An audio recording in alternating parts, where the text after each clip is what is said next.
मूर्तिः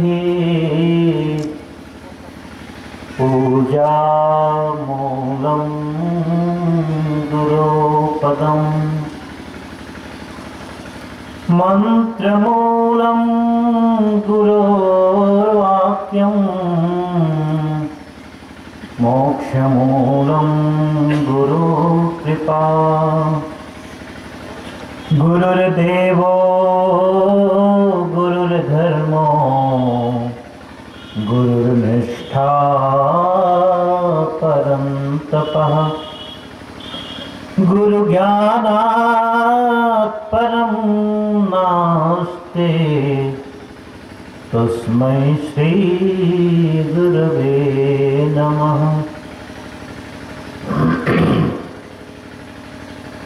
अखण्डमण्डलाकारं व्याप्तं येन चराचरं तत्पदं दर्शितं येन तस्मै श्रीगुरवे नमः।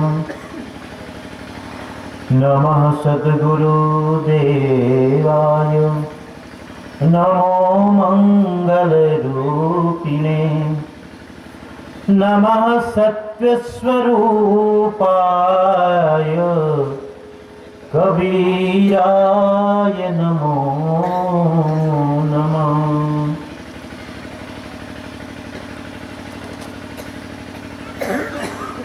अर्चनीय वंदनीय मंच पर विराजमान सभी आदरणीय संत महापुरुष,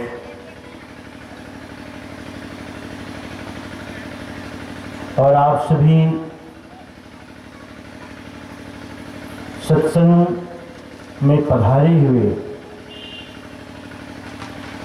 जिज्ञासुजन और मोक्षजन,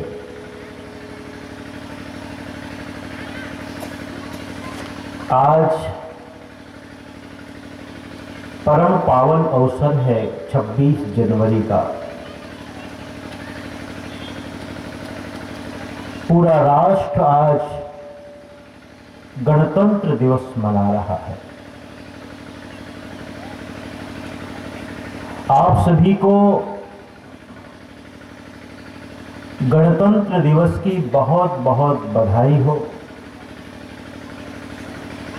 बहुत बहुत शुभकामना हो, और सद्गुरु से मंगल कामना कि हम अपने अंदर राष्ट्रीयता की भावना को पैदा करें, अपने देश के लिए, समाज के लिए, गांव के लिए, राष्ट्र के लिए हमारी सेवा हो, हमारा कर्तव्य हो, हमारा चिंतन हो, हमारा विचार हो।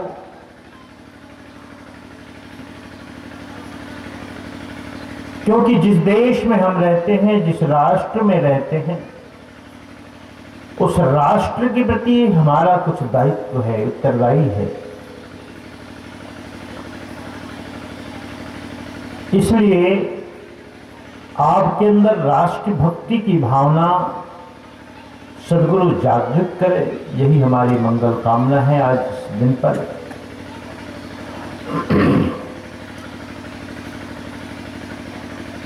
कहते हैं आज देश में संविधान लागू हुआ था। 2 साल 11 महीने और लगभग 18 दिन संविधान के निर्माण में लगे। संविधान सभा का गठन किया गया। डॉक्टर राजेंद्र प्रसाद को अध्यक्ष बनाया गया और बाबा भीमराव अंबेडकर के नेतृत्व में पूरा संविधान लिखा गया। 2 साल 11 महीने 18 दिन की लगभग इसको तैयार करने में लगे और आज के दिन इसे लागू किया गया, देश गणतंत्र बना। उसी खुशी में, उसी स्मृति में, याद में प्रति 26 जनवरी को हम गणतंत्र दिवस मनाते हैं। प्यारे हंसजनों, भक्तजनों, जीवन में भी नियम और संविधान की आवश्यकता है और उसका पालन।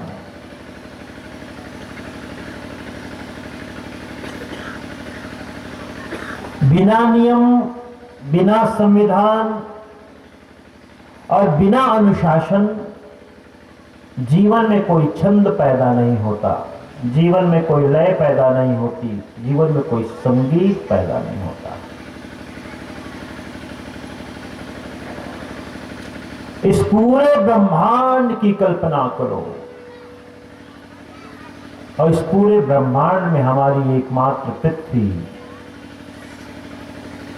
तुलना करो, समझ पाओ तो ऐसा ही जानो, विराट मरुस्थल में एक बालू का कण है हमारी पृथ्वी, इतना छोटा। पृथ्वी कितनी छोटी है? एक बालू के कण माफिक विराट मरुस्थल है।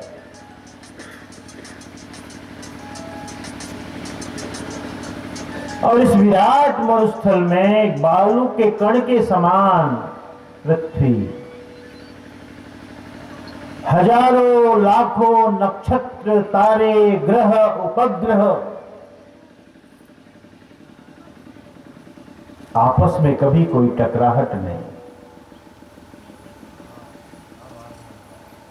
आपस में कभी कोई भिड़ंत नहीं, मुठभेड़ नहीं। हाँ, क्या कारण है? कारण एक ही है, सब अपनी मर्यादा का पालन कर रहे हैं, सब एक नियम से चल रहे हैं, सबके बीच में एक नियामक तत्व है। उस नियामक तत्व को ही वेदों में ऋत कहा गया। ऋत, ऋत मतलब एक नियम, एक अघोषित नियम। उस ऋत को धर्म भी कहा गया है, धर्म भी कहते हैं। और वो धर्म नहीं जो हिंदू है, सिख है, बौद्ध है, ईसाई नहीं, एक ऐसा नियम जिस नियम के तहत पूरा ब्रह्मांड चल रहा है, एक नियामक तत्व के अधीन।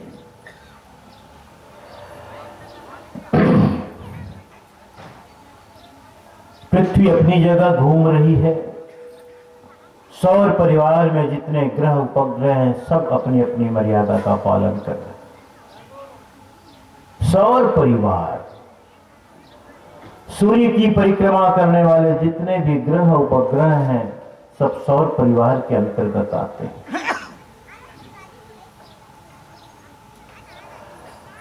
और हम सभी एक परिवार में ही रहते हैं। घर का जो प्रमुख है वो सूर्य की भांति है, जो सियान है, जो स्थिर है। और हम भी अपनी अपनी मर्यादा का पालन करते रहें, पुत्र पुत्र के दायित्व का,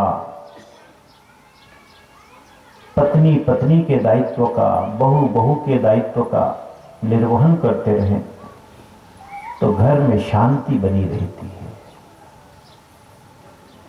और यदि मर्यादा का उल्लंघन हुआ तो फिर टकराहट होगी, बिल्कुल टकराहट होगी। इसलिए जीवन में भी संविधान और नियम की आवश्यकता है। नियम की आवश्यकता है, संविधान की आवश्यकता है, मर्यादा की आवश्यकता है। और भक्ति के लिए भी मर्यादा की आवश्यकता है। बिन मर्यादा भक्ति नहीं होगी। हर जगह मर्यादा चाहिए। गुरु और शिष्य के बीच में तो ऐसी मर्यादा है। गुरु महिमा पाठ हम रोज करते हैं, उसमें यह उल्लेख आता है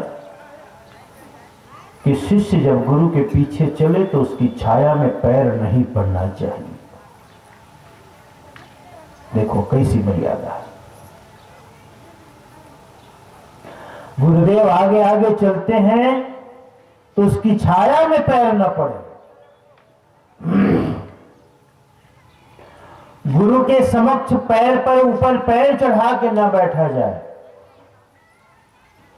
गुरु के समक्ष सिर ऊंचा ना हो, नत रहे।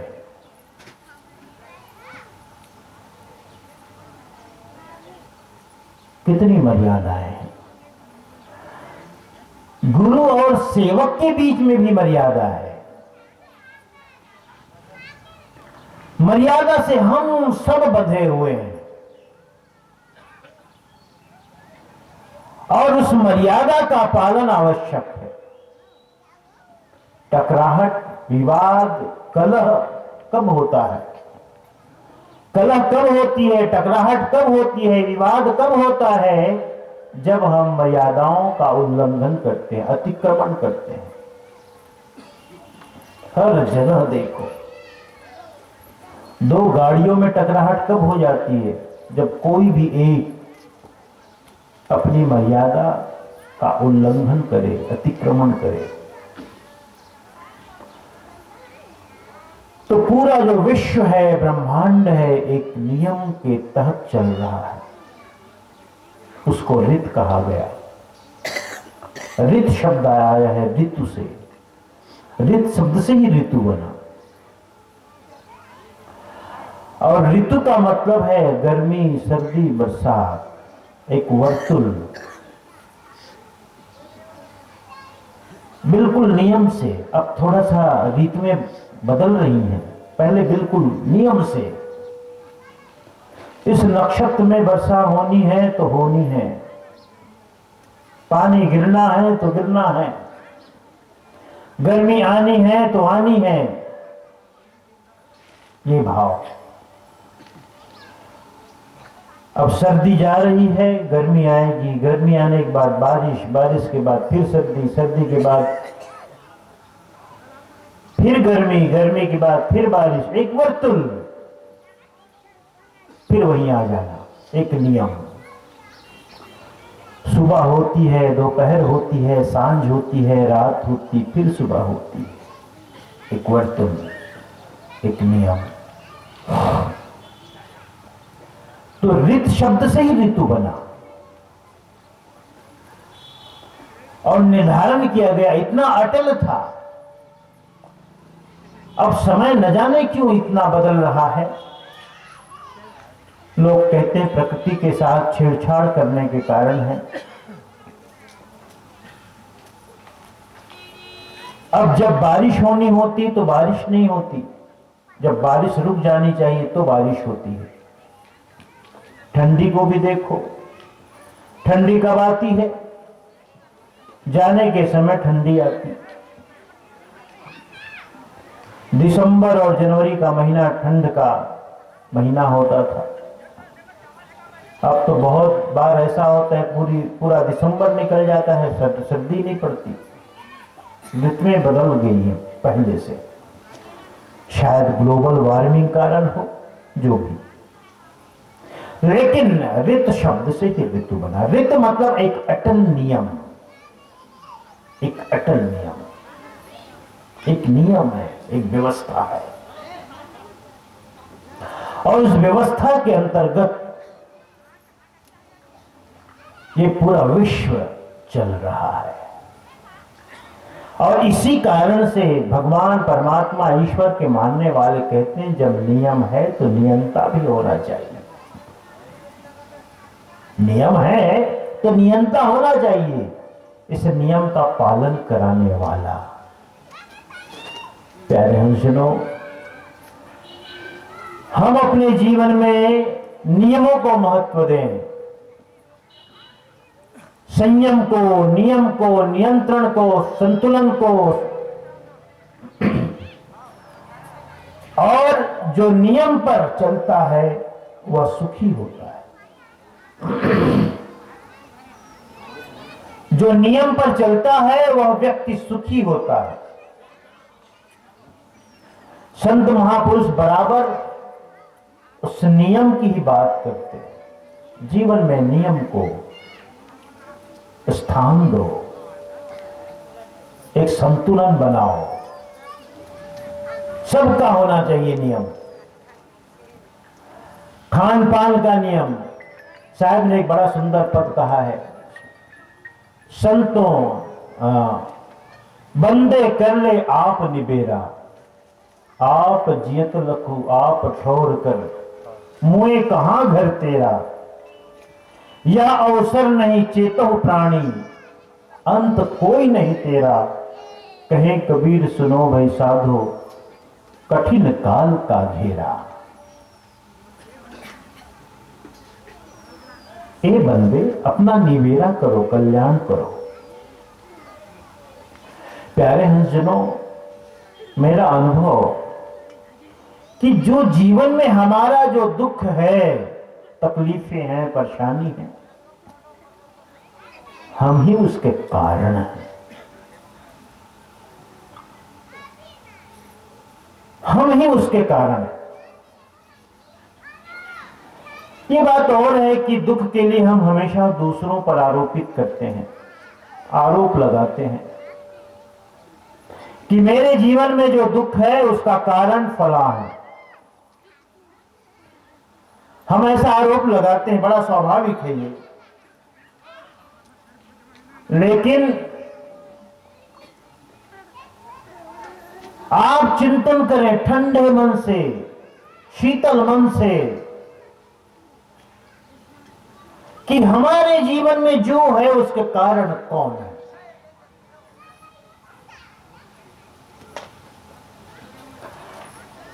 तीन तरह के कर्म बताए गए हैं।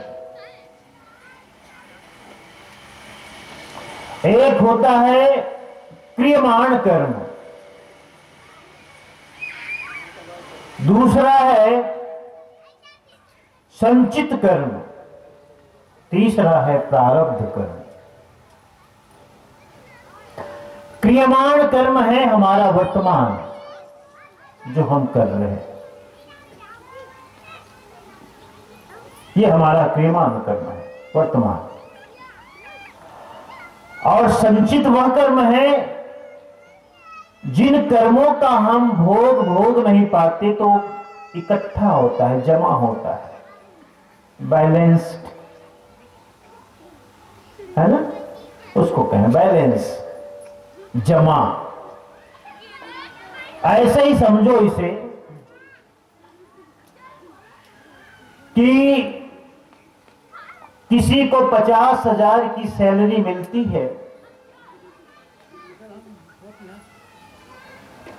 और वो महीने में, पूरे महीने भर में मात्र 30,000 खर्च करता है, तो 20,000 क्या होगा? जमा होगा, बचेगा। ऐसे ही हम वर्तमान में अपने जीवन से जो भी शुभ या अशुभ कर्म करते हैं,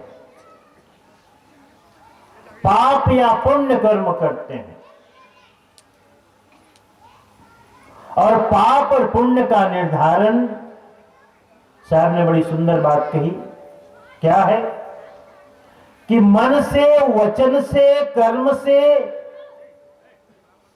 किसी को पीड़ा देना, किसी को पीड़ा पहुंचाना, कष्ट देना, यही पाप कर्म है। आपके द्वारा किसी को दुख पहुंचा तो यही पाप है। और वो मन से भी हो सकता है, मन से किसी के लिए अहित सोचना, बुरा सोचना, अभी हमारे साहब जी एक बहुत अच्छी बात कहे, ये हमारे गुरुपालन साहब जी क्या कह रहे थे, नेगेटिव और पॉजिटिव। हाँ, हम ये गांवों में देखते हैं, शहरों में देखते हैं, बहुत से लोग ऐसे हैं जो सिर्फ नकारात्मक सोचते रहते हैं दूसरों के लिए, दूसरों के लिए गलत सोचते रहना, स्वयं तो न कर पाए लेकिन दूसरे को भी करने देना नहीं चाहते या सफल होते देखना नहीं चाहते। और इतना बड़ा द्वेष, इतनी बड़ी ईर्ष्या मन में कि पड़ोस में या गांव में किसी की बेटी की शादी होने वाली है, सगा आए देखने, इसी कोशिश में लगे रहते हैं कि उस सगा को भड़काया जाए, संबंध ही ना हो, और किसी तरह पहुंच करके जैसे भी करके या बाहर गांव में जाके, भैया थोड़ा रुकना, एक बात करनी थी। कहां गए थे? फला के घर। कैसी लगी? अच्छी तो है, बस अच्छी है देखने में, चरित्र एकदम गिरा हुआ है, भड़का दिया। ये नकारात्मक सोच है। दिन रात हम नकारात्मक बातों में मन को लगाए रखते हैं, किसी की चुगली, किसी की निंदा, कैसे उसकी बुराई हो, कैसे उसको केस मुकदमे में फंसाओ, बहू बेटी, दिन रात इसी सब में मन लगा रहता है। कितना नकारात्मक भाव, मन में जहर ही बस डाल रहे हैं, उड़ेल रहे हैं, जहर है ये सब। और जिस बात का निरंतर आप चिंतन करते रहोगे, वैसी परिस्थिति आपके लिए उपस्थित होती चली जाती है। बिल्कुल सत्य है, अनुभवगम्य है। आपके मन में दूसरों के प्रति सदा हित की भावना है, अच्छाई की भावना है। कोई लाख आपके प्रति गलत सोचे, लेकिन आपकी सकारात्मक सोच ऐसी परिस्थिति निर्मित करती है कि उसके सोचने से कुछ नहीं होता, आगे आगे से निर्मित हो जाती है परिस्थिति, अनुकूल परिस्थिति। ये बिल्कुल अनुभव की बात है। इसलिए सदा आप सकारात्मक सोच रखें। किसी ने आपके प्रति कुछ भी किया है, उस पर ध्यान मत दो। कहते हैं ना, एक गिलास है, पानी से आधा भरा है, उसे दो तरह से कहा जा सकता है। जो नकारात्मक सोच वाला होगा कहेगा आधा खाली है, सकारात्मक सोच वाला कहेगा आधा भरा है। भरा है क्या? जैसे सत्संग में आपसे मैं कहूं, कार्यकर्ताओं से कहूं, भाई कैसे क्या बात है, कई बार बुलाया गया लेकिन लोग नहीं आए, दो तीन बार बुलाए गए, अनाउंसमेंट किया। इसे दो तरह से कहा जा सकता है। जब नकारात्मक विचार हमारे अंदर होगा तो हम कह सकते हैं साहब 3 बार बुलाने के बाद भी लोग नहीं आए। लेकिन सकारात्मक सोच वाला कहेगा 3 बार बुलाने के बाद भी बहुत लोग आए हैं, और जो नहीं आए हैं आ सकते हैं, आएंगे। 3 बार भी नहीं कहेंगे, वो मात्र 3 बार कहेंगे। देखो, मात्र 3 बार ही बुलाया गया लोगों को, लेकिन फिर भी बहुत लोग आ गए, और जो नहीं आए हैं वे भी आ जाएंगे। नकारात्मक वाला क्या कहेगा? 3-3 बार बुलाने के बाद भी लोग नहीं आए। देखो दोनों में अंतर है। मन में हमेशा पॉजिटिव सकारात्मक सोच रखें, और सकारात्मक सोच में इतनी शक्ति, इतनी ताकत है कि कोई भी आपका कुछ भी बिगाड़ नहीं सकता। उसकी तो परवाह ही मत करो, आप चिंता ही मत करो। कोई आपकी लाख बुराई चाहे लेकिन कुछ भी नहीं कर सकता। आपका यदि चिंतन सकारात्मक है और संकल्प मजबूत है, आप अपने रास्ते में आने वाले हर पत्थर को जिन लोगों ने बाधा के रूप में रखा है, रुकावट के लिए रखा है, आप उसे सीढ़ी बना लोगे, उस पर चढ़ करके आगे बढ़ सकते हो, बढ़ जाओगे। इसलिए मैं आपसे कहूं, ये बहुत छोटी बातें हैं लेकिन बहुत बड़ा, बहुत प्रभावकारी है जीवन के लिए। अगर आप निरंतर अच्छे विचार मन में रखे रहेंगे तो स्थिति भी उसी तरह निर्मित होती है। मैं कभी अभी प्रवचन में बोला था, हमारे अंदर 2 तरह के मन हैं, एक चेतन और एक अचेतन मन। अंग्रेजी में कहते हैं कॉन्शस और अनकॉन्शस, कॉन्शस और अनकॉन्शस मन। मन जो जागृत है, हम अभी जगे हैं, सब तो जगा हुआ मन काम कर रहा है, जागृत मन जगा हुआ। लेकिन हम जब सो जाते हैं, हमारा जागृत मन सो जाता है, तब भी बहुत सी क्रियाएं होती रहती है। वो कौन करता है? वो अचेतन मन करता है। तब भी तो सांसें चलती रहती है कि नहीं? कुछ कर्म ऐसे हैं कि आपका जगा रहना जरूरी है, और जगे नहीं है तो कर्म नहीं होगा। पढ़ाई लिखाई का काम है, जगे रहो तभी होगा। भोजन करना है, पानी पीना है, जाना आना है, आपका जागृत होना जरूरी है। लेकिन कुछ काम ऐसे भी हैं जो आपके नहीं जगे रहने पर भी होता है, जैसे सांसों का चलना, ये कौन करता है? अचेतन मन। सपने लाना कौन करता है? अचेतन। भोजन को पचाना कौन करता है? अचेतन। और अचेतन मन का हमारे जीवन में बहुत बड़ा प्रभाव है। अगर मन को 10 भागों में बांट दो तो 8 भाग अचेतन मन और 2 भाग ही मात्र चेतन मन, 2 अंश मात्र 10 में, 8 अंश हमारा अचेतन है।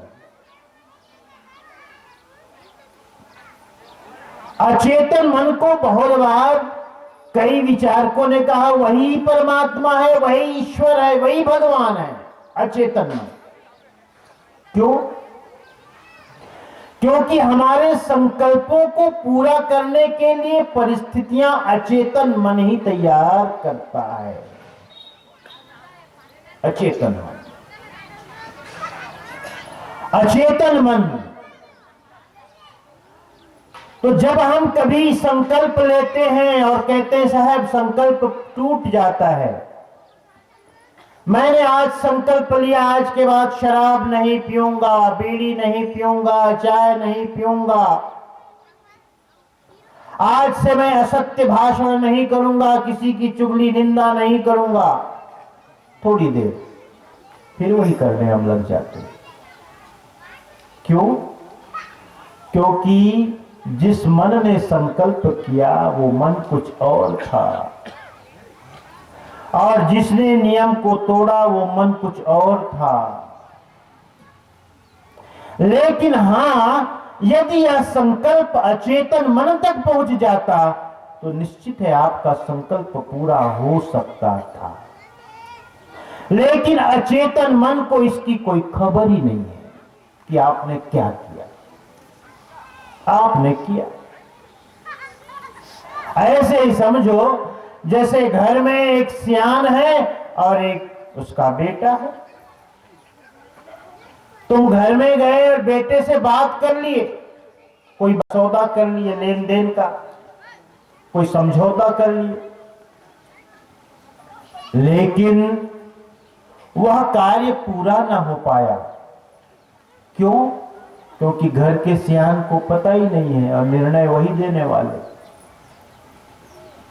वही निर्णय देने वाले हैं। ऐसी स्थिति में क्या होता है, आप तो झुंझलाओगे, अरे मैं तो उसके बेटे से बात किया था और उसने हां कही थी और पता नहीं ऐसा कैसे होगा। नहीं भाई, तुमने बेटे से बात की, बाप से बात नहीं की। अचेतन जो मन है वो बाप की जैसा है। तो अचेतन मन में उस संकल्प को भेजो, मैसेज को भेजो कि हमें वो चाहिए, हमें ऐसा करना है। तो जब वह मैसेज, वह संदेश अचेतन मन तक पहुंचता है तो अचेतन मन उसके लिए परिस्थितियां, स्थितियां निर्मित करता है। इसलिए जो निरंतर सकारात्मक सोच वाले होते हैं वे कभी न कभी, कभी न कभी, कभी न कभी अचेतन मन तक वो खबर पहुंचाते ही रहते हैं। अभी शायद मैंने जरौद में भी बात कही थी कि देखो, जब आप सोते हो, क्या हो सकता है शिकारी महका, जब आप सोते हैं तो 3 स्थिति निर्मित होती। क्या? बिस्तर में आप लेट गए, जगे हुए हैं, फिर धीरे धीरे नींद आनी शुरू हुई, थोड़ी तंद्रा बढ़ी। तंद्रा अवस्था क्या होती है? थोड़े जागरण की, थोड़ी नींद की। न पूरा सोए हैं न पूरा जगे हैं।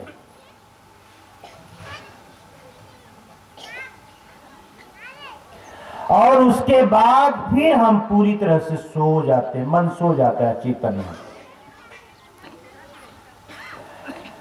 यहीं पर आपको एक संकल्प लेने की आवश्यकता है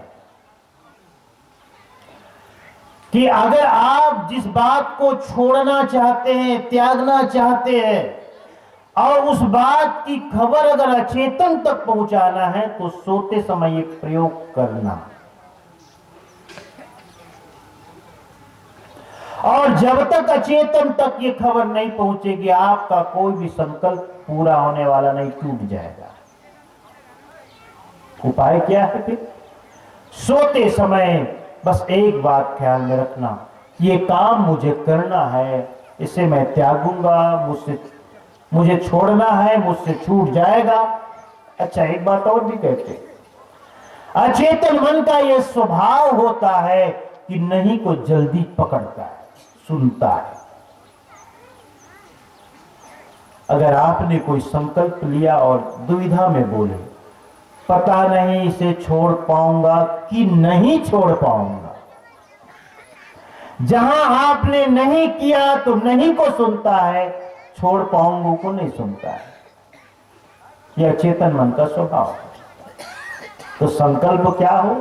हमेशा निषेध में नहीं हो, विधेयक में हो, विधेय में हो। मैं इसे छोड़ करके रहूंगा, मुझसे छूटेगा ही छूटेगा, बिल्कुल इसमें मैं सफल हो जाऊंगा। बहुत बार बच्चे मेरे पास आते हैं, कहते साहब 15 दिन बाद पेपर है, गणित का विषय है, आप आशीर्वाद दीजिए पेपर अच्छा बने। मैं बच्चों से कहता हूं, बेटा आशीर्वाद तो मेरा सदा तुम्हारे साथ है, उसमें तो कहीं कोई कमी नहीं। आशीर्वाद पे भरोसा रखना, साहेब पर भरोसा रखना। दूसरा काम, खूब मेहनत करना। सिर्फ अकेले आशीर्वाद से बात नहीं बनेगी, मेहनत भी चाहिए।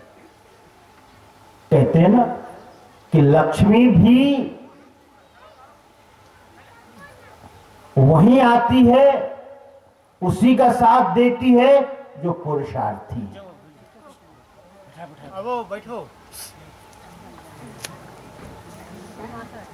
साहेब बैठो, माता लो, बैठ जाओ बैठ जाओ। लक्ष्मी भी जो पुरुषार्थी व्यक्ति होता है उसी का साथ देती है। क्या मतलब है? ऐसी सरस्वती भी है, विद्या भी है। बच्चों को समझाता हूं, सरस्वती भी उसी को साथ देती है जो मेहनती है, पुरुषार्थी है, परिश्रमी है। तो तीसरी बात मैं उसे यही कहता हूं, फिर बच्चे यहां हो वे भी सुन लें कि आप क्या करें, रात्रि के समय सोते समय बिल्कुल आप संकल्प करें कि इस बार मैं परीक्षा में अच्छे अंक से उत्तीर्ण होऊंगा, मैं सभी प्रश्नों को हल करूंगा, कर पाऊंगा, मुझ में सामर्थ्य है, मैं ऐसा कर सकता हूं, आई कैन डू इट। ऐसा नहीं होगा कि नहीं होगा, लिख पाऊंगा कि नहीं लिख पाऊंगा, सफल हो पाऊंगा कि नहीं, सब ऐसा नहीं, दुविधा नहीं, बस एक ही बात करूंगा। तो जब आप जागृत मन से संकल्प करते हैं, धीरे धीरे धीरे अचेतन अवचेतन में जाते हैं, बीच की स्थिति अवचेतन, जिसको सबकॉन्शियस कहते हैं, अवचेतन, और अवचेतन के बाद सीधे अचेतन, और अचेतन में जब आप गहरी नींद में सो जाते हो तो संदेश अचेतन तक पहुंचता है और वैसी आपके लिए स्थिति निर्मित करता है। इसलिए गांव में हो, कहीं भी हो, जो लोग निरंतर नकारात्मक विचारों में पड़े रहते हैं, वे समझ लो अनायास ही अपने जीवन में दुख के बीज बो रहे हैं, क्योंकि उसी तरह सोचता सोचता सोचता अचेतन उसके लिए वैसा ही कहते कहते इसको तो यही पसंद है, अच्छा लग रहा है। वो हमारे चुनाव पर ध्यान देते हैं, वो देखते हैं कि बार बार क्या सोचता है ये। अचेतन बस इसी बात को पैमाना बनाता है कि जागृत मन में क्या चीज है, कौन सी वस्तु है, कौन सा विषय है, कौन सी बात है जिसको बहुत ज्यादा समय देता है, बहुत ज्यादा सोचता है, बहुत ज्यादा बातें करता है। इसका मतलब इसको वही बहुत पसंद है, और जिसे अगर इसे ये बहुत पसंद है तो उसी तरह की स्थिति निर्मित कर देता है। जीवन में बहुत से दुख हम अपने ही कारणों से, और बहुत से कहना भी उचित नहीं, सारे दुख, सारी पीड़ा, सारी अनुकूल और प्रतिकूल परिस्थितियां सब हमारी द्वारा निर्मित है, और कोई भी नहीं इसके लिए। सभी से मैं कहूं इस बात को, माता बहनों आप लोग भी ध्यान से सुनो, किसी पर दोष देना बंद करो। अगर हम किसी को दोष देते हैं तो इसका मतलब है हम असली समस्या से भाग रहे हैं।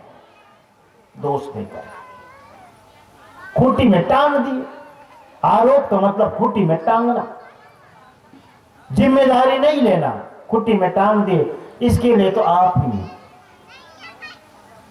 हम नहीं है। तो तीन प्रकार के जो कर्म हैं, क्रियमान कर्म, संचित कर्म और प्रारब्ध कर्म। तो वर्तमान में जो भी हम कर्म करते हैं शुभ और अशुभ के रूप में, अगर हमने उसका भोग नहीं भोगा, उसका उपयोग नहीं किया, तो वो जमा होता है संचित के रूप में, और जमा होते होते होते शरीर छूट गया, साधन छूट गया। तो साधन छूट गया तो वो फल भी छूट गया, समाप्त हो गया, ऐसा नहीं, वो भोग भी समाप्त हो गया, ऐसा नहीं। ये बड़ा गहरा हिसाब है, मैं कह दूं आपको, ये पीढ़ी दर पीढ़ी आपका पीछा करता है। ये भारत की अदालत नहीं है कि मर गया कोई आदमी तो यहीं पर से केस बंद, फाइल बंद। नहीं, ये फाइल बंद होने वाली नहीं है। तो आपका जो भी हिसाब किताब है, वो हिसाब किताब लेकर के मन सूक्ष्म शरीर के साथ यात्रा आगे की करता है। सूक्ष्म शरीर, और सूक्ष्म शरीर का मतलब है कि हमारे अंदर जो 17 अवयवों वाला सूक्ष्म शरीर है, वो आगे की यात्रा करता है। स्थूल शरीर छूट जाता है, पंचभौतिक शरीर छूट जाता है। तो हम संचित कर्म को लेकर के ये जीव आगे की यात्रा करता है, और जब आगे की यात्रा करता है तो अब संचित कर्म के रूप में पाप भी है, पुण्य भी है। और ये जीव है, जीव सोई जो जुग जुग जीवे, उत्पत्ति प्रलय माही।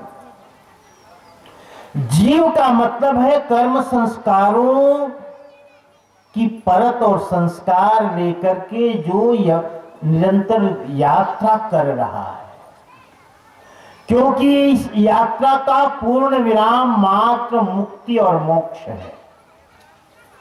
और मोक्ष और मुक्ति का मतलब है सारा हिसाब किताब बराबर हो गया। सारा हिसाब किताब बराबर हो जाने का नाम मुक्ति है। अब अंकुरण करने के लिए, अंकुर लेने के लिए कोई कर्म नहीं है, ना पाप है, ना पुण्य है, ना शुभ है, ना अशुभ है। इसलिए आप याद रखना, यदि आपके जीवन में पाप कर्म नहीं होते, बहुत अच्छा, बहुत शुभ, लेकिन पुण्य कर्म भी आप करते हो, वो भी बंधन का कारण है, बंधन का कारण। अगर आप दान करते हो, दान, धर्मशाला बनवा दिए, भंडारा कर दिए, कपड़े बांट दिए, पैसे बांट दिए, लेकिन उस कर्म के प्रति आपकी आसक्ति है कि इससे मुझे ख्याति मिले, प्रसिद्धि मिले, यश मिले, नाम मिले। माना कि अशुभ नहीं है, यह पाप नहीं है, लेकिन इसके साथ आपकी आसक्ति जुड़ी है, अटैचमेंट है, तो ये भी आपको बांधता है, बांधेगा। इसलिए संतों ने कहा, पाप कर्म यदि लोहे की जंजीर है भाई, तो पुण्य कर्म सोने की जंजीर है। और सोना है इसलिए श्रेष्ठ है, ये मत समझना। जंजीर का काम बांधना ही है, वो बांधेगा। हिसाब किताब बराबर कब होगा? जब आप पाप कर्म को छोड़ें और पुण्य को भी छोड़ दें। अशुभ के प्रति आपके मन में उपरामता है, उदासीनता है, तटस्थता है, लेकिन पुण्य कर्म के प्रति भी आपके मन में तटस्थता हुए, वो है मुक्ति की दशा। इसीलिए दो तरह की मुक्ति बताई गई, एक जीवन मुक्ति और एक विदेह मुक्ति। तो ये सूक्ष्म शरीर उन कर्मों की संस्कारों को लेकर आगे की यात्रा करता है। एक बात और भी जान लो, सूक्ष्म शरीर से कभी भोग नहीं हो सकता। सूक्ष्म शरीर के द्वारा हम कभी भी अपने भोगों का हिसाब बराबर नहीं कर सकते। लेना देना, जैसे किसी का उधार है तो हम चुकता कर दें, तो ये सूक्ष्म शरीर से नहीं होने वाला। उन हिसाबों के लिए, उन शुभ अशुभ कर्मों के लिए फिर से शरीर लेना पड़ेगा, क्योंकि शरीर तो साधन है। शरीर साधन है और इसकी अपनी एक मियाद है।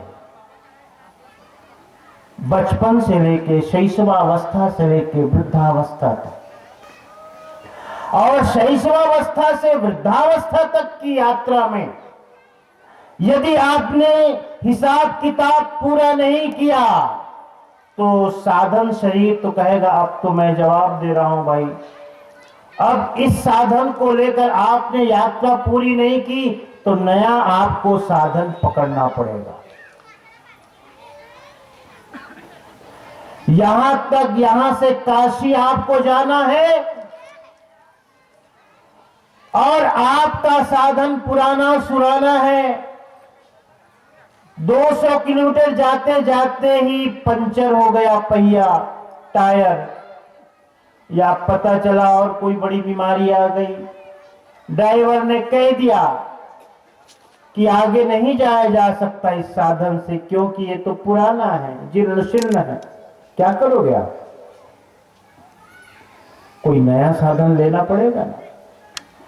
ऐसे ही हमारे कर्मों का जो हिसाब है, अगर वो इस जीवन में, इस शरीर में, इस साधन से पूरा नहीं होता तो हमें नए साधन लेना पड़ता है। और जब नए साधन है तो वहां भी शुरुआत वहीं से होगी जहां से खत्म हुई थी। इसलिए मृत्यु क्या है? एक नींद है, नींद। जैसे आप रात को सोते हो तो जिस अवस्था में सोए होते हो उससे आगे की यात्रा नींद टूटने के बाद होती है। कभी कभी यह भी देखने को मिलता है कि जिस बात का हम चिंतन करते करते करते सो जाते हैं, सुबह उठते समय वही बात सबसे पहले हमारे दिमाग में आती है। शुरुआत वहीं से हो। तो मृत्यु भी एक महान नींद की भांति है। ये शरीर आपने छोड़ा, नया शरीर लिया तो नया हिसाब नहीं, हिसाब वही पुराना है, वहीं से फिर शुरुआत होगी। इसीलिए कोई बचपन में है, शैशवावस्था में है तो ये मत समझना कि सब कुछ शैशवावस्था है। मात्र शरीर की अवस्था शिशु की है, लेकिन जीव बहुत पुराना है, बहुत पुराना है। अभी अभी किसी वृद्ध ने शरीर छोड़ा और साधन को छोड़ा जो जर्जर हो गया था, फिर से नया साधन पकड़ लिया, शैशवावस्था को प्राप्त कर लिया। वही वृद्ध शरीर में जो विद्यमान चैतन्य फिर से नया साधन पकड़ लिया।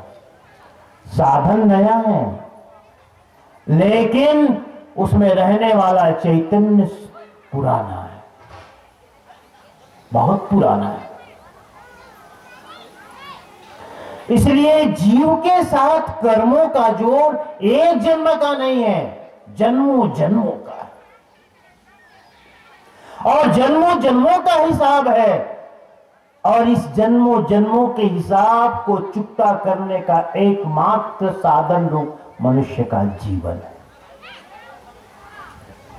क्योंकि स्वर्गाधिक लोगों की जो कल्पना की गई है उसके बारे में भी साहब कहते हैं, यहां ही संभल कर ले आगे विशी बार,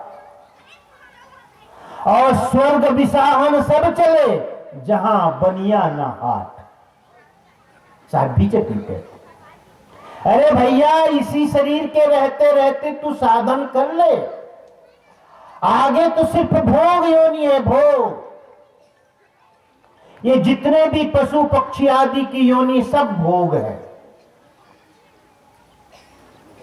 मनुष्य जीवन की बड़ी महिमा बताई गई, कारण भी है। देखो मनुष्य की स्थिति बीच की स्थिति है भैया, बीच।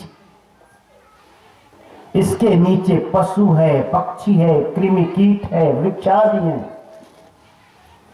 और मनुष्य से ऊपर जिन्होंने मुक्ति को प्राप्त किया, ऐसे मुक्त पुरुष, जिन्होंने बोधि और ज्ञान को प्राप्त किया, ऐसे बुद्ध पुरुष, जिन्होंने निर्वाण को प्राप्त किया, ऐसे निर्वाणी पुरुष। हा? एक लोक उन सब का है जो मुक्त हो चुके हैं, एक लोक उनका है जो बिल्कुल नीचे है। एक लोक बीच का है मनुष्य का, इसे हम इस तरह कह सकते हैं। मनुष्य से नीचे की योनि का मतलब है जो जितना होना था उतना हो के आए, उसमें कोई संभावना नहीं, पहले से उतना बने बनाए आए हैं, उसमें कोई करेक्शन नहीं हो सकता, कोई सुधार नहीं हो सकता। ये पशु पक्षियों की योनि, कोई संभावना नहीं। इसलिए कोई गीत गाते हैं कि जितनी चाबी भरी राम ने उतना चले खिलौना। वो चाबी वहीं से भरी हुई है, उतना ही चलना है उसको, उसमें कोई संभावना नहीं। इसलिए पशु पक्षी आदि जो होना था, जो जितना होना है वो होके आए हैं, उसमें कोई संभावना नहीं। ऊपर के लोक में जो बुद्ध आदि हैं, जो मुक्त आदि हैं, जिन्हें जो होना था हो चुके हैं, जो होना था वे हो चुके। और मनुष्य का मतलब जो होना है लेकिन होना बाकी है, होना बाकी है। इसीलिए इस जीवन में अनंत संभावना है, अनंत। तो साहब क्या कहते हैं, यहां ही संबल कर ले, आगे विषय बात। जो पशु पक्षी आदि योनियां हैं सिर्फ विषय भोग है, क्योंकि उन्हें उसका बस जो निर्धारित है पहले से, जितने उसके अंदर प्रोग्राम भर दिया गया है बस उतना ही उसे करना। वो चिप्स में जितना प्रोग्राम भर दिया उतना ही करना, कोई संभावना नहीं,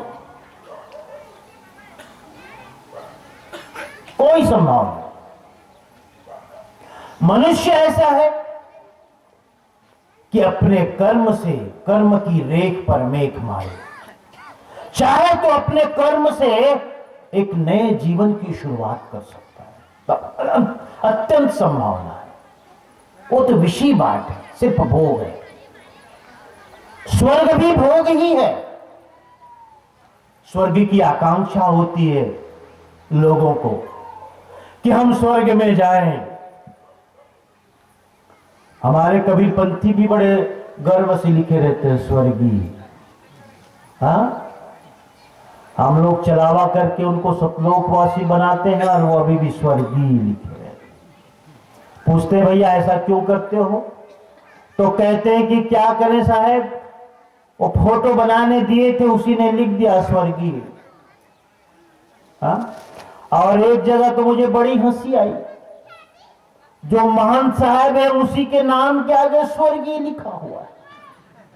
अब ये सारे महंत जो हैं दूसरे को सतलोक पहुंचा रहे हैं, अपने स्वर्ग में चले गए। बताइए, इतनी बड़ी भूल करते हैं लिखने। अभी आते आते कह रहे थे, ये हमारे अध्यक्ष जी, क्या नाम भैया, दयाराम की यादराम, मैंने इनका नाम दयाराम लिख लिया था। कहते नहीं साहब यादराम। मैंने कहा कोई बात नहीं, मैं थोड़ा उलट के लिख दिया था। है? जब साहेब को याद करो तभी तो वो दया करेंगे।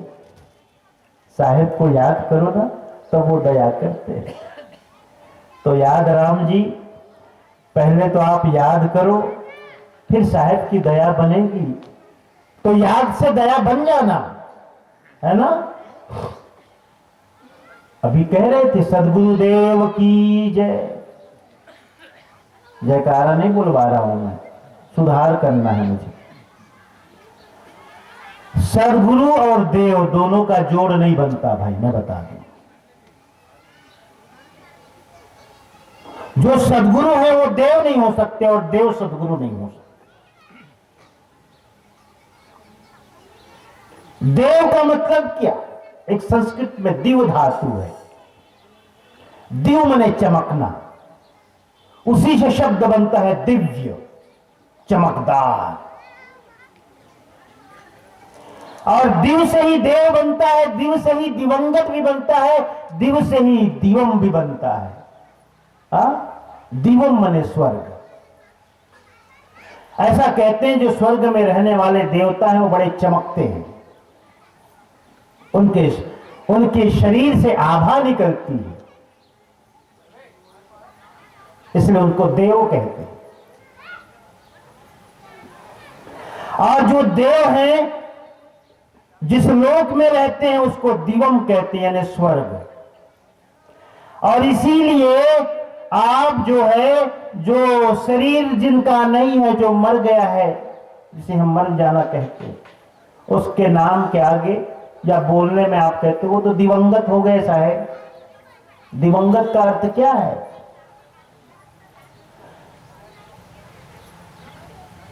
ये दिवंगत क्या है?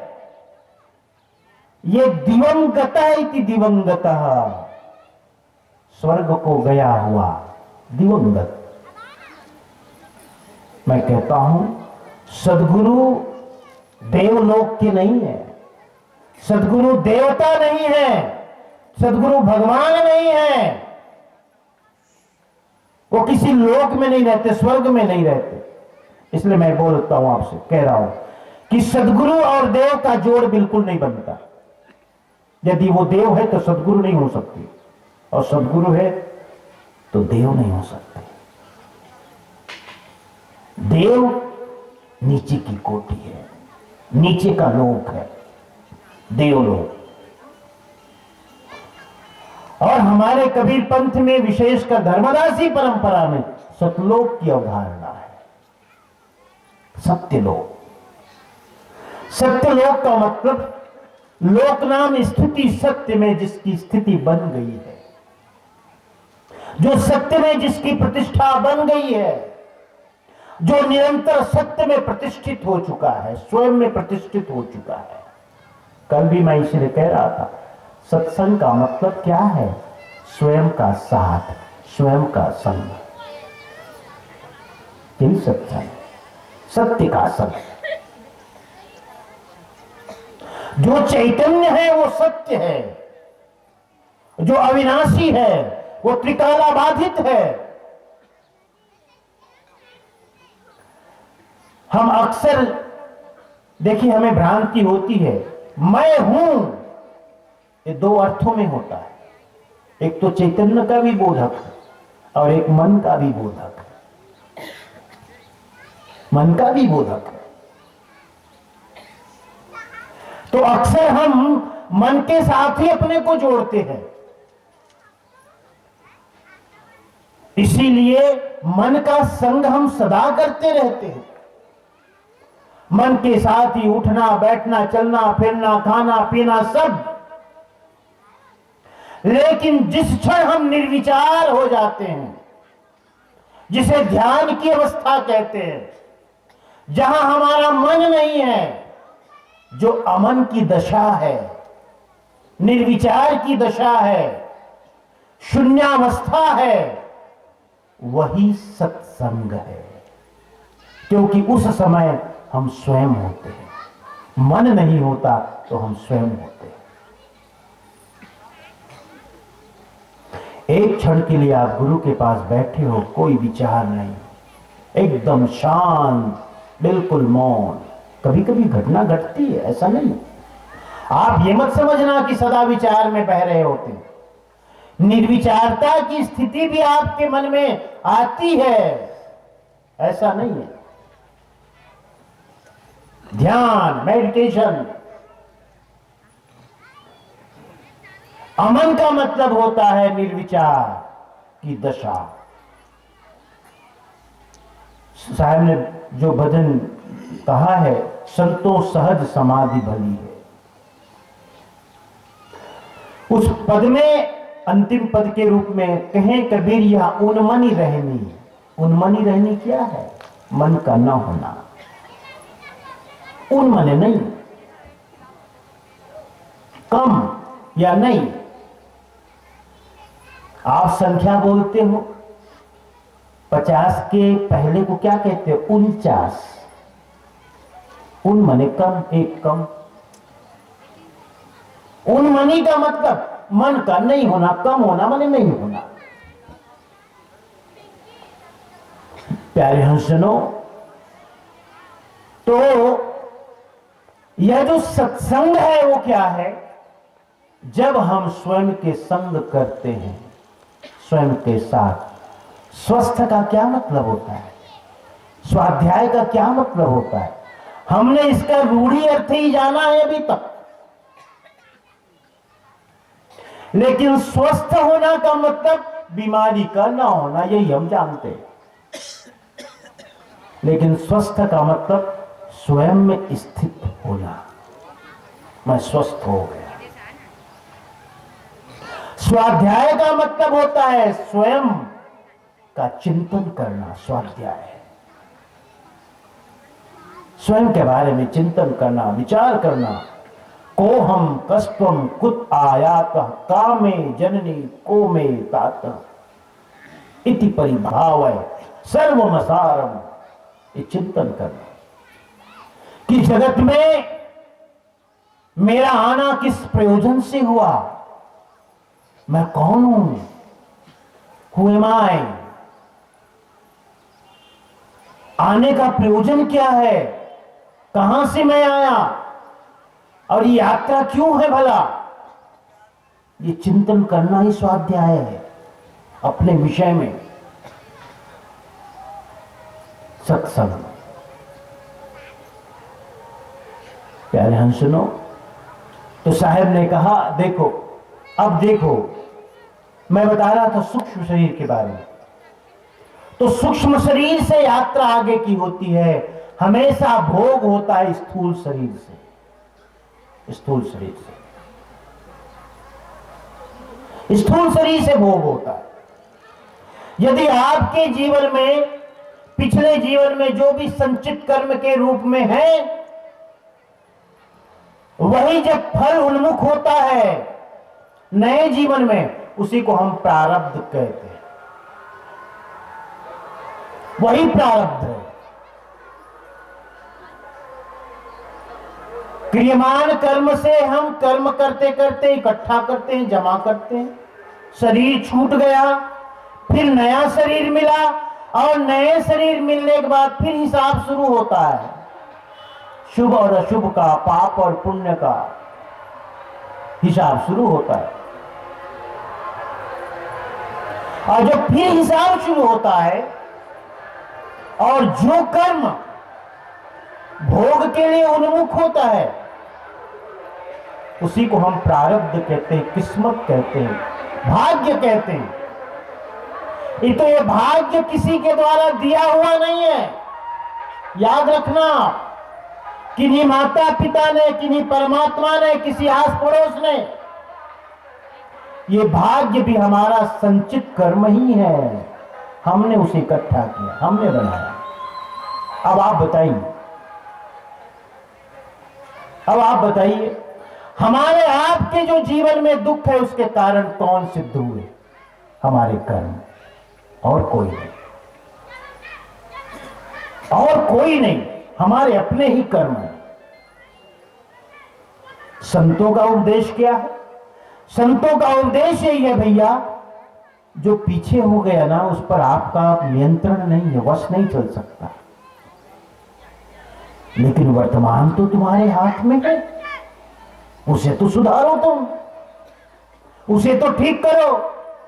इसलिए साहब कह रहे, बंदे कर ले आप निबेरा। हे बंदे, अपना निबेरा, अपना कल्याण खुद कर ले। और ये निबेरा कैसे कर सकते हो? ये निबेरा साहब कहते, आप जियत लखू, आप ठौर करो, मुए कहां घर तेरा। आप जियत लखू, ये सब जीते जी होगा, ये जीते जी होना है, याद रखो आप। क्या हो गया? ऐसे शांति रहने, शांत रहने दो। हाँ, आप जियत लखू, जीते जी होगा। शांत नहीं रहा है, शांत में रहे, शांत कर दी, बाहर करो। जीते जी होना है भाई, जीते जी ही मुक्ति है, ये भी बात समझ लो आप। मरने के बाद मुक्ति नहीं, मरने के बाद कोई मुक्ति नहीं। साधन भजन कोई भी उपाय नहीं हो सकता। इसीलिए मैं बोला ना, आपसे कहा, बताया कि सूक्ष्म शरीर से कोई साधन, भजन, सुमिरन नहीं हो सकता, कोई भोग नहीं हो सकता। जब भी भोग भी होगा तो स्थूल शरीर से, भजन भी होगा तो स्थूल शरीर से। स्थूल माने ये मनुष्य जीवन से, पंच भौतिक शरीर से। अगर तुम्हें भोग ही भोगना है तब भी, और यदि साधन भजन करना है तब भी होगा तो इसी अवसर। तो वो साखी जो साहब कहे, अभी पूरा नहीं कह पाया कि यहां ही संबल कर ले आगे विषी बाट, स्वर्ग विसाहन सब चले। सबको स्वर्ग की चाहना है, सब खरीद लेना चाहते, सब टिकट बुक करा लेना चाहते स्वर्ग का। लेकिन साहब ये कहते, भैया क्या करोगे जाके वहां? न वहां बनिया है, न हाट है, न सत्संग है, न गुरु है। न वहां सत्संग है, न कोई संत गुरु है। वहां क्या करोगे?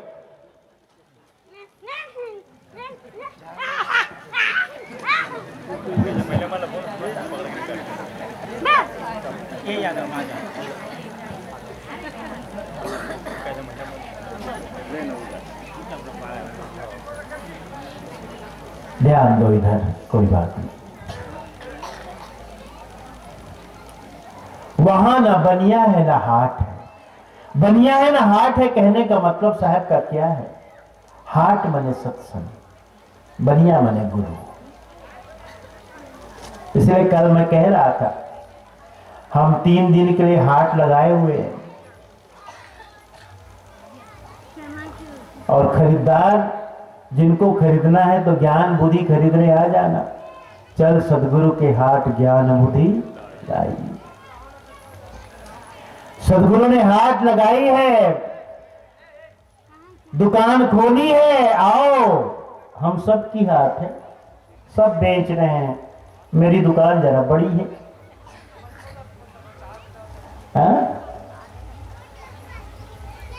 है लेकिन सबके पास कुछ न कुछ, क्योंकि सभी संतों के अपने जीवन का अनुभव है और अनुभव सबका है, इसलिए सुनना चाहिए सबका। सब कहते आप जियत लखू आप ठोर कर मुए कहां घर तेरा। हे भैया, जो भी करना है जीते जी कर। मरने के बाद मुक्ति किसी ने नहीं देखी। मरने के बाद मुक्ति संभव ही नहीं। जब साधन ही नहीं है तो मुक्ति कहां से? शरीर ही नहीं तो मुक्ति कहां से? इसलिए जिन जिन ने मुक्ति पाई है शरीर के रहते रहते, शरीर के रहते रहते आप जीवन मुक्त हो जाते हो। बहुत से ऐसे संत महापुरुष होते हैं तो शरीर के रहते रहते ही मुक्त हो जाते हैं। मैं एक संत के बारे में बताऊं, परमहंस दशा को प्राप्त किया। कहते हैं कि प्रारब्ध के भोगों के कारण जीवन मुक्त की दशा को तो प्राप्त किया था। कहते हैं उसके जांघ में घाव हो गया था प्रारब्ध के कारण। घाव जंघे में, और घाव इतना बड़ा था उसमें छोटे छोटे कीड़े भी पड़ गए। और कीड़े पड़े थे तो 1 2 4 नहीं, बहुत से थे। और इतने थे कि उसमें से बुलबुल बुलबुल करते कुछ नीचे भी गिर जाते थे। तो संत क्या करते थे जानते हो? उन कीड़ों को उठाकर फिर से घाव में रख देता था। क्यों? इसलिए कि इस कीड़े का संबंध घाव से है और घाव मेरे शरीर में है। अगर इन कीड़ों का प्रारब्ध घाव से है, मेरे से है, अगर मैं इसे प्रारब्ध से वंचित करता हूं तो इसके प्रारब्ध को भोगने के लिए घाव लेकर एक बार फिर से मुझे आना पड़ेगा। सोचो, फिर से एक बार आना पड़ेगा। इसलिए भैया तुम अपना भोग भोग डालो, मैं भी अपने भोग से मुक्त हो जाऊं, हिसाब बिल्कुल बराबर करके हो जाऊंगा, आगे के लिए कुछ रखना ही नहीं। यह है जीवन मुक्ति की दशा। शरीर के रहते रहते रहते हमारे द्वारा न शुभ कर्म होता है न अशुभ कर्म होता है, सिर्फ और सिर्फ कर्तव्य कर्म होता है, जिसको निष्काम कर्म कहते हैं। सिर्फ हम कर्म कर रहे हैं, लेकिन किसी कर्म के प्रति हमारी वासना नहीं जुड़ी, आसक्ति नहीं जुड़ी। आसक्ति नहीं जुड़ने के कारण वो निष्काम हो गया। हम कर रहे हैं तटस्थ भाव से,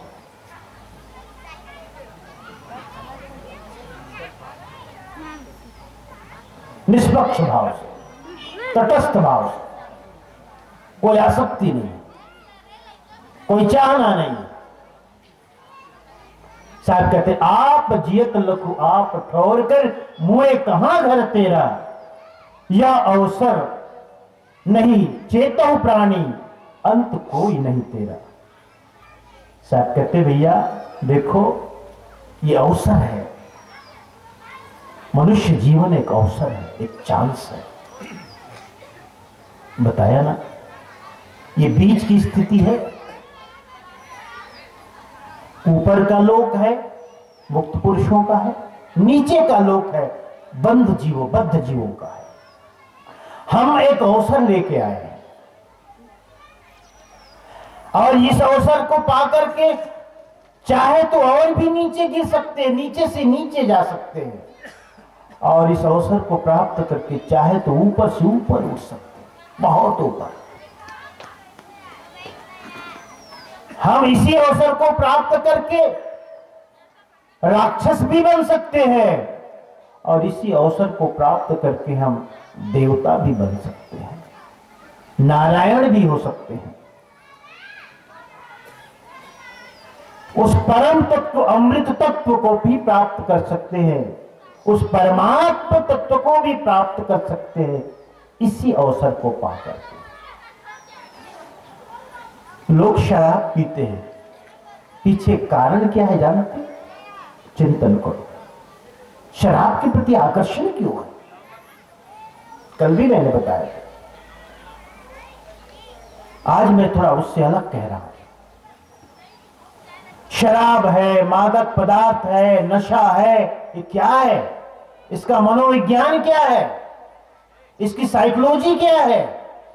इसकी साइकोलॉजी इतनी ही है कि हम फिर से पशु होना चाहते हैं। बड़ा आनंद है, कोई चिंता नहीं, कोई फिक्र नहीं, बस बंधा बुधाया जो भी नियम है, जो भी पालन करना है वो करना है। हम मनुष्य नहीं बनना चाहते, क्योंकि जहां जागरण आया वहां चिंता, समस्या, परेशानी, पीड़ा। अक्सर आपने देखा होगा जो ज्यादा चिंताग्रस्त होता है, समस्याग्रस्त होता है, वही शराब पीने भी लग जाता है। क्या मतलब है? शराब का मतलब आत्मविस्मरण, अपने आप को भुला देना। लेकिन कितनी देर तक, कितने समय तक? शराब का मतलब है उन्हीं लोगों में फिर से जाना जिसका हमने अनुभव करके आया है, जिसका हमें गहरा अनुभव है। तो हम उस तरफ जाना चाहते हैं जिसका हमको अनुभव है, हम ऊपर नहीं जाना चाहते जिसका अनुभव हमें नहीं। वो नई जगह, नया लोक मालूम पड़ता है, पता नहीं क्या हो, लेकिन वो तो जाना हुआ है, देखा हुआ, पहचाना हुआ। एक आदमी बड़ा दुखी था, मुसलमान था। एक दिन उसने नजरें ऊपर उठा करके परमात्मा अल्लाह से कहता, अरे अल्लाह, ये सारा दुख तुमने मुझे ही दे दिया, बस मैं एक अकेला संसार में और दूसरों को देखता हूं, सब बड़े सुखी हैं, और दुख भी है तो मेरे इतने तो कम से कम नहीं। अरे मैं ही मिला आपको, अरे थोड़ा थोड़ा और भी देते होते, भाई बंधु को दे देते, आस पड़ोस को दे देते, मेरा दुख थोड़ा कम तो हो जाता। मानो सारे लोगों का दुख मुझ पर ही डाल दिया। कहानी कहानी है। मानो परमात्मा ने उसकी पुकार सुन ली, आकाशवाणी हुई।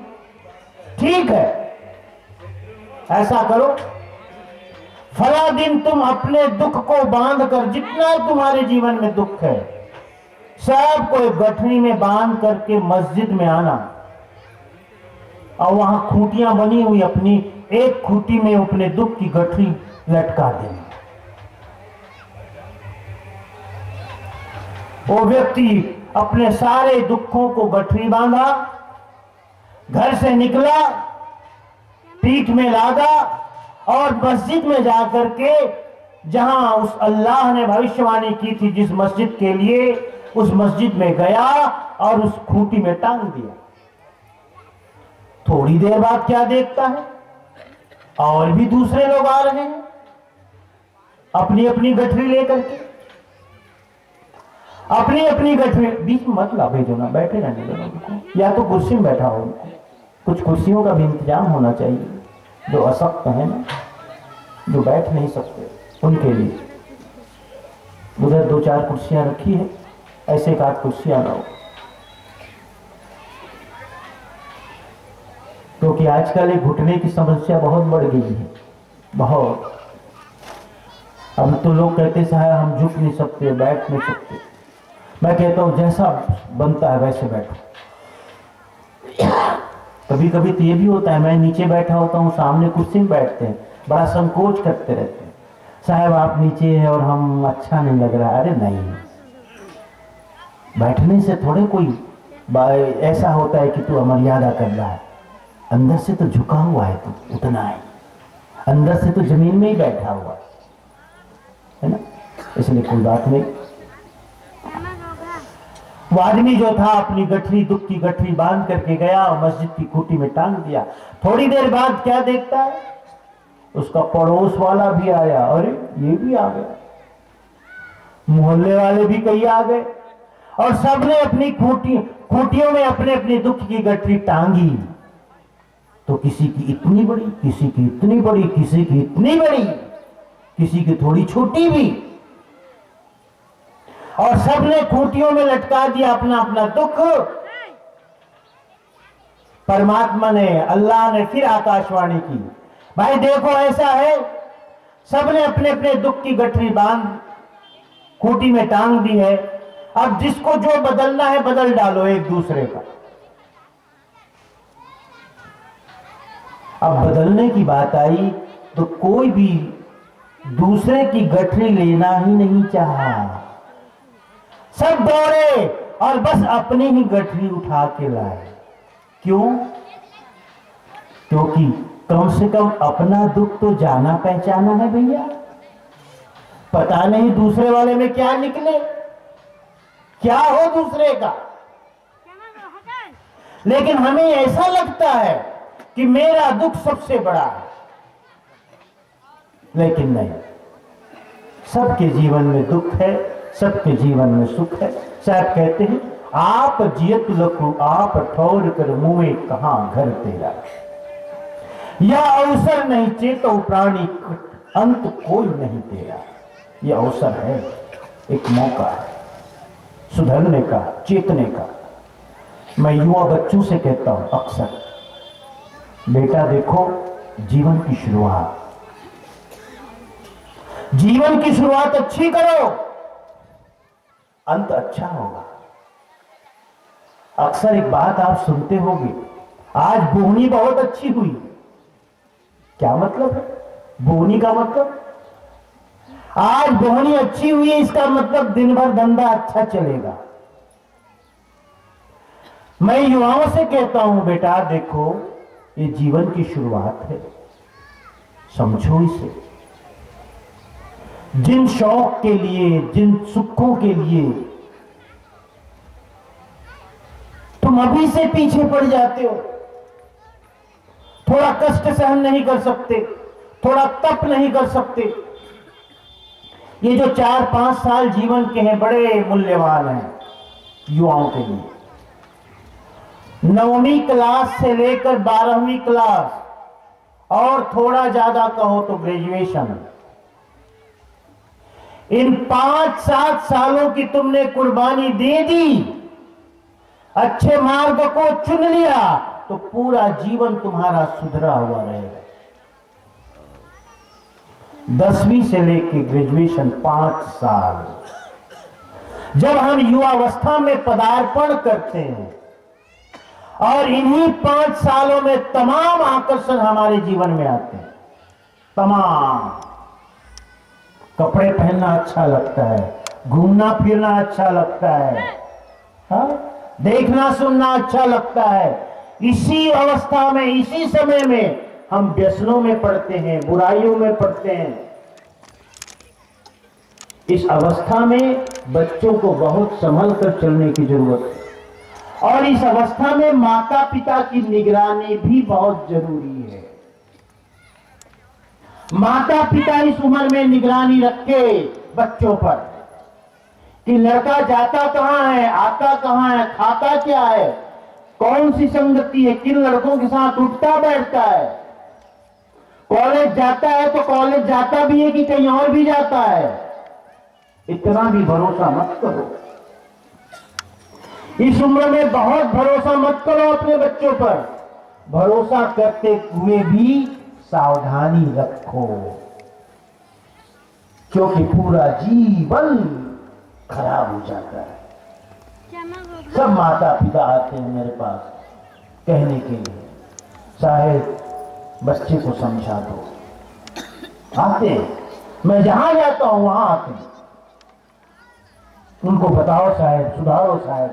कभी कभी तो माता पिता यहां तक कहते हैं साहेब बस साहेब हमारे रहते रहते ही आपकी सेवा है, हम आगे की तो कोई गारंटी नहीं दे सकते, कह ही नहीं सकते। ये क्या है? कभी आप विचार करते हो कि आपके जीवन में सबसे ज्यादा मेहनत किस बात के लिए? धन के लिए, सुविधा के लिए। क्यों? इसलिए कि जो मैंने गरीबी देखी, जो दरिद्रता देखी, जो असुविधा देखी, वो मेरे पुत्र को न मिले।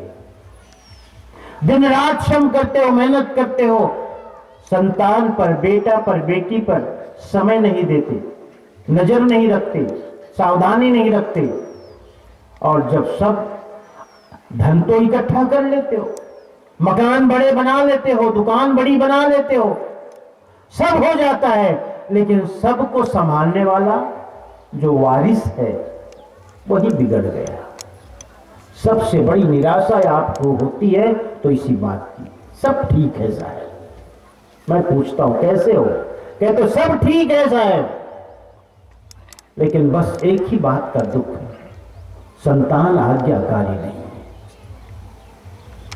बेटा कुसंगति में पड़ गया है साहेब, चाल चलन ठीक नहीं है साहेब, खान पान सुधर गया, बिगड़ गया है साहेब।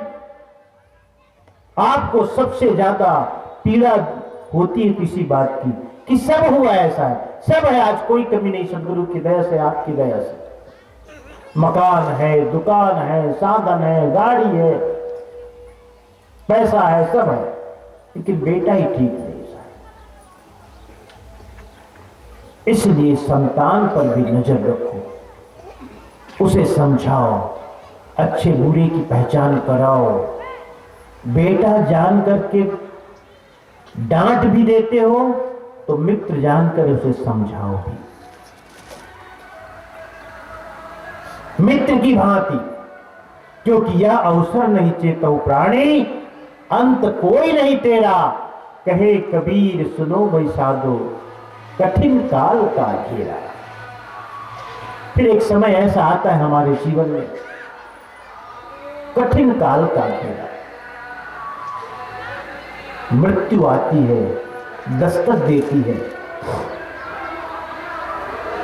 और उस दस्तक को हम सुन करके घबराते हैं। इसलिए घबराते हैं कि हमारी तैयारी नहीं है,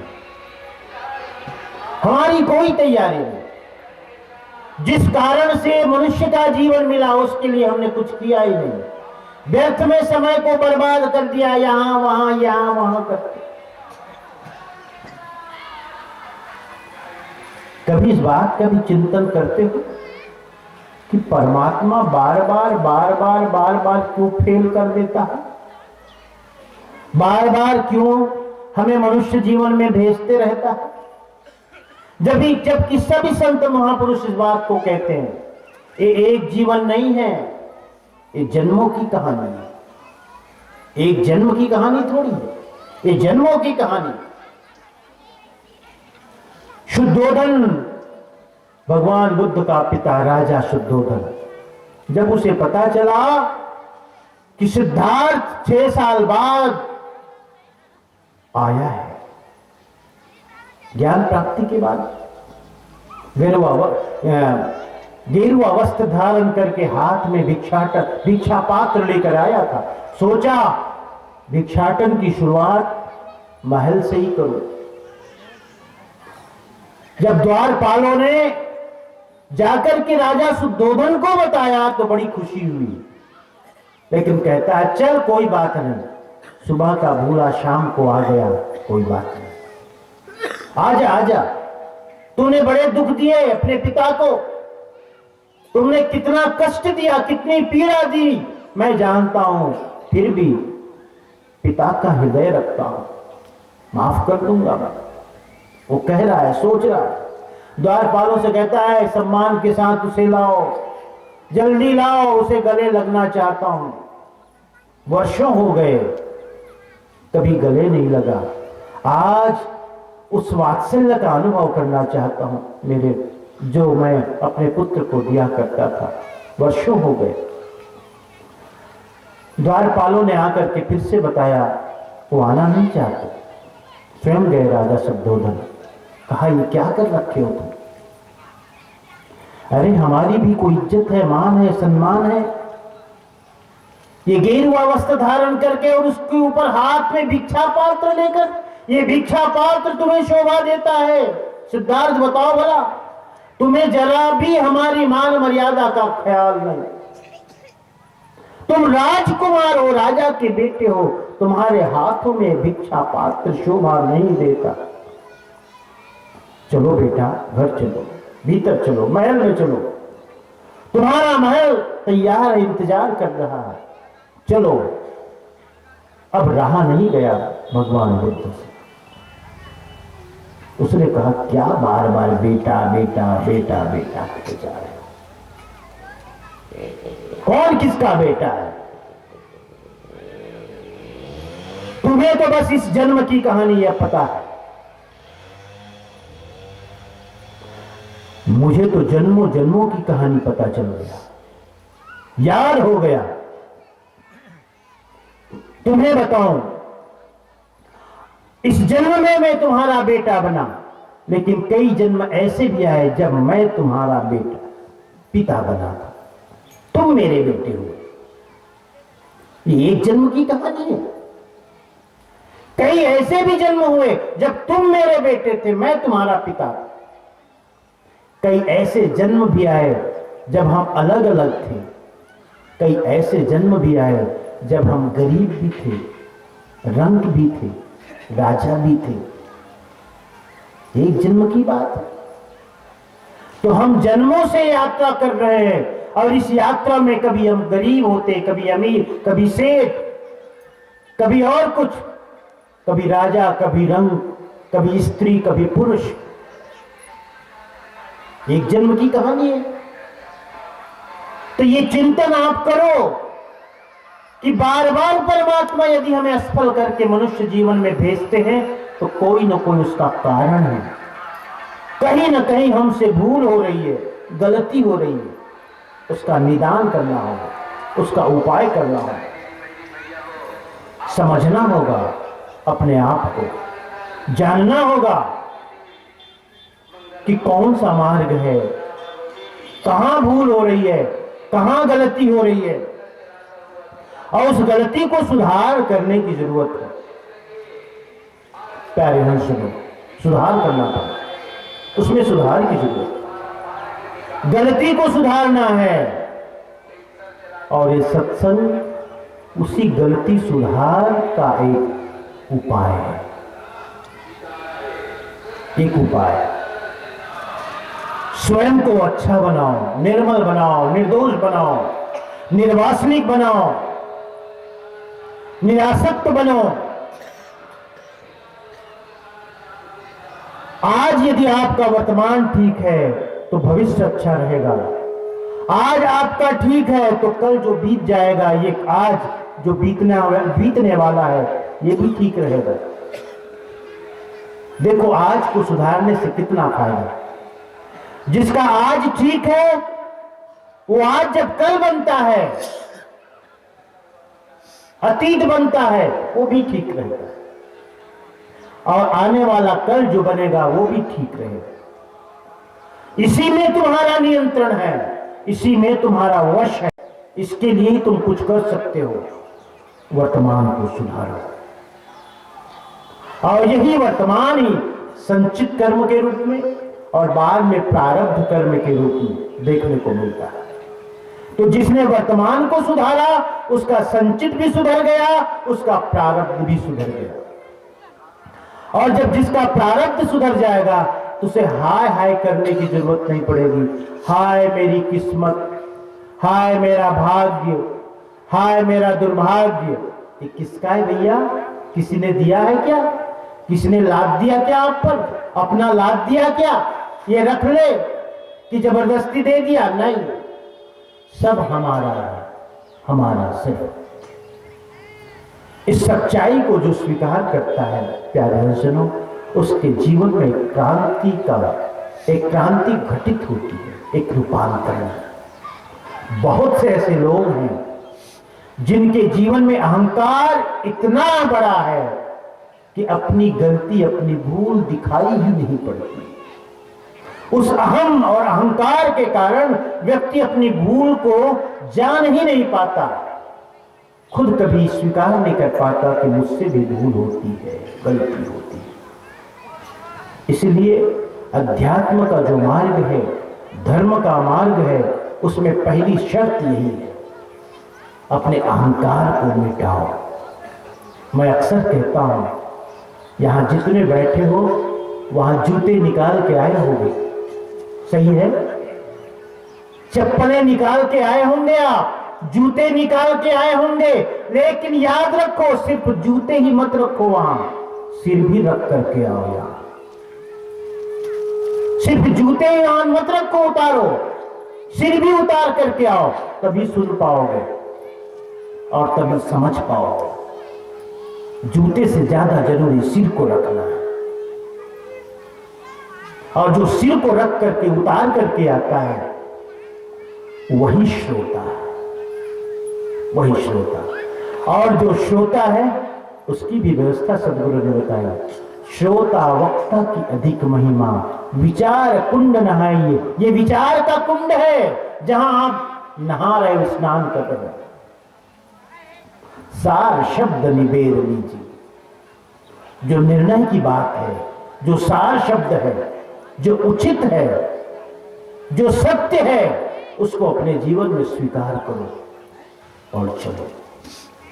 आज 26 जनवरी का पर्व प्रारंभ मैंने यही से किया कि जीवन में भी नियम की आवश्यकता है, जीवन में भी संविधान की आवश्यकता है। हम नियम से जीवन को जिए, और जो नियम से जीवन को जीता है उसी के जीवन में संगीत पैदा होता है। संगीत का मतलब क्या? सबका एक साथ तालमेल बैठना। हारमोनियम अलग बजे, नाल अलग बजे, गाने वाला कुछ अलग गाए, अच्छा लगेगा? नहीं। अनुपम जब भजन गाता है, भजन के बाद आप कहते हो क्या बात साहब, बहुत सुंदर, बहुत अच्छा लगा। क्यों कहते हो? इसीलिए आप कहते हो, इसीलिए आप कहते हो कि ताल भी बढ़िया है, लय भी बढ़िया है, स्वर भी अच्छा है, सब मिला तब संगीत बना। तो जीवन में संगीत की आवश्यकता है। संगीत कब होगा अच्छा? जब सब में तालमेल रहेगा, एक पिता पिता के दायित्व का निर्वहन करे, पुत्र पुत्र के दायित्व का निर्वहन करे, मर्यादा का, बहू बहू का, पति पति का, पत्नी पत्नी का, और सब अपने दायित्वों का निर्वहन करे, तो कभी कोई टकराहट नहीं होगी, कभी नहीं हो सकती। जिस घर में अपनी मर्यादाओं का सब पालन करते हो, वहां बड़ी शांति होती है, सुकून होता है, कभी वहां से आवाज नहीं आती, क्योंकि सब अपनी मर्यादा में चल रहे हैं। सत्संग में आने का यह भी मतलब है, सत्संगी सच्चा होने का यही मतलब है। एक परिवार में मैं जाता था, हरियाणा की बात है, बड़ा ऑफिसर, सरकार ने उसे गाड़ी भी दे रखी थी, ऑफिसर था। मैं जब जाता था ऐसे ही बात, जी सर, हाँ सर, कभी सिर उठा के नहीं देखता, नजर उठा के नहीं देखता। मैं कहता कितना नम्र, कितना सुशील, कितना पोलाइट है ये आदमी, बहुत अच्छा। फिर वो बाजार गया कुछ लाने के लिए, जो ही बाजार गया उसकी पत्नी आ गई, उसकी मां आ गई, उसके बच्चे आ गए, इधर उधर देखे, गया ना, चला गया, हाँ हाँ गया गया, पक्का कर लिए पहले। फिर आके कहते हैं साहेब उसको समझाओ, वो 8 घंटा नहीं रहता घर में, बड़ा सुकून, बड़ी शांति, और जो ही घर में आता है लगता है शेर बांधा हुआ, जो ही घर में आता है लगता है शेर बांधा हुआ है। अब बताओ कैसे सत्संगी हो भाई? सबको डराने में धमकाने में तुमको रस है, सब तुम्हारे आगे कपते रहे, डरते रहे, इसी में रस है। मर्यादा अपनी जगह थी, मर्यादा को मैं मानता हूं। एक गुरु और शिष्य के बीच मर्यादा हो, पिता पुत्र के बीच मर्यादा हो। पिता जब बैठे हो तो निश्चित है पुत्र को चाहिए उसकी मर्यादा करे, उसके बराबर के आसन में न बैठे। पिता जब बात करते हो, बोलते हो तो ना बोले बीच बीच में, जरूरत हो तब भी बोले, ये मर्यादा, ये डर नहीं। हमारे श्रद्धेय से अभिलाष साहब कितने बड़े महापुरुष थे, वो एक बात कहते थे, जानते हो कि मैं साहब के पास एक बार गया था, मैंने बहुत छोटी उम्र थी मेरी थी, जब मैं 18-20 साल का था, तो साइकिल यात्रा में हम गए इलाहाबाद। तो उनको पता जब चला कि वार्षिक कार्यक्रम के समय पता चला कि काशी से कुछ विद्यार्थी, संत विद्यार्थी साइकिल यात्रा में आए हैं, साइकिल से आए हैं, बड़े गदगद हुए। साहब ने कहा बुलाओ। जब हम सब गए तो उन्होंने मुझे ऐसे आलिंगन में ले लिया, मुझे बड़ा आश्चर्य लगा। अरे, क्योंकि हम संतों को ऐसा सिखाया जाता है कि एक दूसरे का शरीर टच नहीं होना चाहिए, एक दूसरे के आसन में बैठना नहीं चाहिए, नियम सिखाए जाते थे बचपन में। हमारे गुरुदेव कहते थे नहीं, ये संत है, ये संत की मर्यादा है। एक संत दूसरे के आसन में नहीं बैठेगा, सोएगा नहीं, कपड़े नहीं। जब उस साहेब ने मुझे अपने सीने से लगा लिया तो बड़ा विचित्र सा लगा। अरे ये क्या है, ये तो संत साधु हिसाब से ठीक नहीं है, लेकिन महापुरुष थे। शायद मुझे देखकर उनका वात्सल्य उमड़ पड़ा, हाँ? उमड़ पड़ा उनका वात्सल्य। ऐसे महापुरुष वे कहते थे एक बार कि देखो, पिता और पुत्र में एक मर्यादा होनी चाहिए,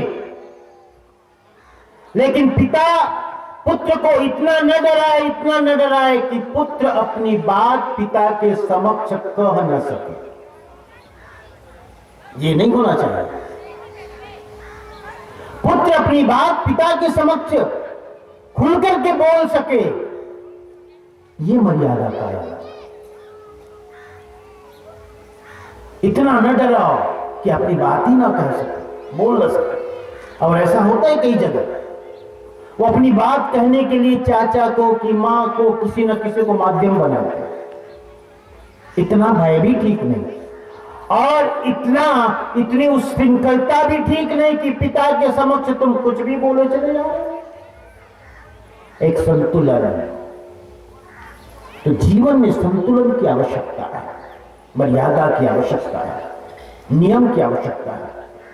इस बारे में और भी बहुत कुछ कहा जा सकता है कि सास को कैसी होनी चाहिए, बहू को क्या होनी चाहिए, पुत्र को क्या होनी चाहिए। फिर समय मिलेगा तो कहेंगे। लेकिन आज चूंकि गणतंत्र दिवस है, 26 जनवरी गणतंत्र दिवस का पर्व है, इस पर्व पर मैं आप सभी को यही कहना चाहता हूं, संदेश देना चाहता हूं। जैसे देश को चलाने के लिए एक नियम, एक संविधान, एक कानून की जरूरत है, वैसे ही जीवन को चलाने के लिए भी एक नियम, कानून और संविधान चाहिए। ये देश विकास तभी कर सकता है। ये भारत बहुत सुंदर देश है। जितने भी विदेशी आक्रमणकारी हैं, उनकी हमेशा बुरी नजर इस हिंदुस्तान पर, भारत देश पर, इस आर्यावर्त पर क्यों रही? क्योंकि बहुत सुंदर देश है। 6 ऋतुएं कहीं नहीं होती, सिर्फ भारत में। यहां समंदर भी है, मरुस्थल भी है, पहाड़ भी है, नदी भी है, तो गंगा का मैदानी एरिया भी है, खेत खलिहान भी। क्या नहीं इस देश में? इस देश में सब कुछ है। तो हमें इस देश को अच्छा बनाना है। सत्संगी का मतलब जो अपने देश के प्रति भक्ति करे, जिसके अंदर राष्ट्रभक्ति हो, जो अपने गांव को सुधारने की बात करे, समाज को सुधारने का सोचे, वो सच्चा सत्संग है। हमारे सत्संग का यही मतलब है कि हम एक नियमित बने, संयमित बने, और इस नियम और संयम का समाज के विकास में, गांव के विकास में, देश के विकास में इसका उपयोग करें। ये भी होना चाहिए। प्यारे हंसनों, विशेष न कहते हुए इस सत्र को यहीं पर संपन्न किया जाना चाहिए, और दूसरे सत्र में हम फिर आपके बीच उपस्थित होंगे। सत्यनाम वंदे साई।